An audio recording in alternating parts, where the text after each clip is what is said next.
New King James Version, Numbers 5. Ceremonially unclean, persons isolated. And the Lord spoke to Moses, saying, Command the children of Israel that they put out of the camp every leper, everyone who has a discharge, and whoever becomes defiled by a corpse. You shall put out both male and female. You shall put them outside the camp, that they may not defile their camps in the midst of which I dwell.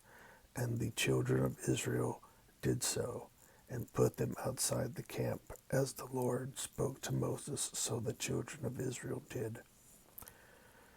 Confession and restitution.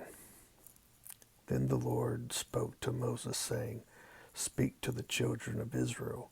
When a man or a woman commits any sin that men commit in unfaithfulness against the Lord, and that person is guilty, then he shall confess the sin which he has committed. He shall make restitution for his trespass in full, plus 1/5 of it, and give it to the one he has wronged.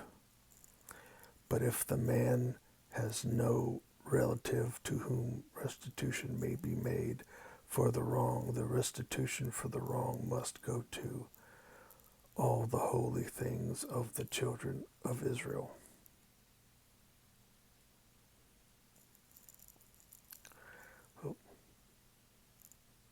Let's go to the Lord for the priest, in addition to the ram of the atonement, with which atonement is made for him.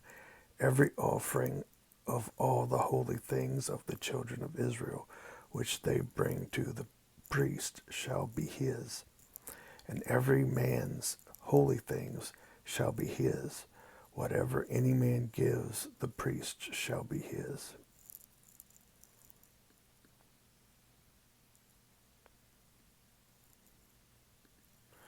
Concerning unfaithful wives, and the Lord spoke to Moses, saying, Speak to the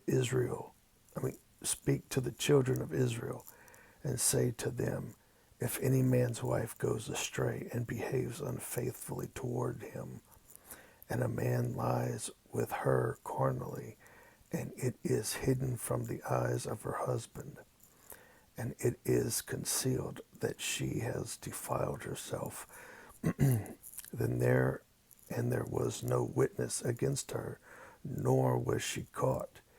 If the spirit of jealousy comes upon him, and he becomes jealous of his wife, who has defiled herself, or if the spirit of jealousy comes upon him, and he becomes jealous of his wife, although she has not defiled herself, then the man shall bring his wife to the priest. He shall bring the offering required for her, 1/10 of an ephah of barley meal.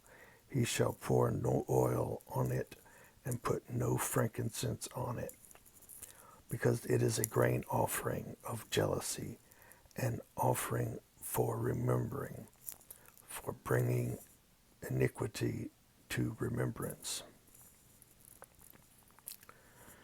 And the priest shall bring her near, and set her before the Lord.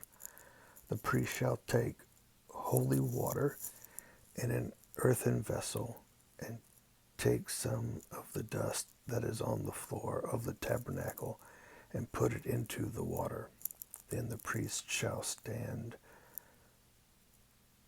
the woman before the Lord, uncover the woman's head, and put the offering for remembrance in her hands, which is the grain offering of jealousy. And the priest shall have in his hand the bitter water that brings a curse.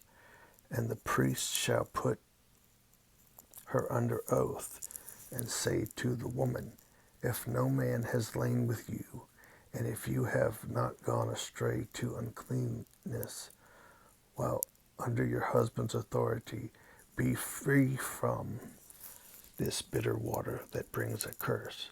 But if you have gone astray while under your husband's authority, and if you have defiled yourself, and some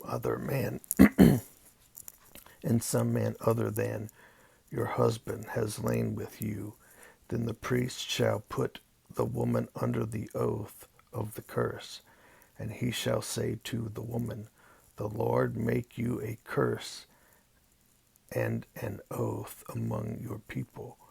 When the Lord makes your thigh rot and your belly swell, and may this water that causes the curse go into your stomach and make your belly swell and your thigh rot, then the woman shall say, Amen, so be it.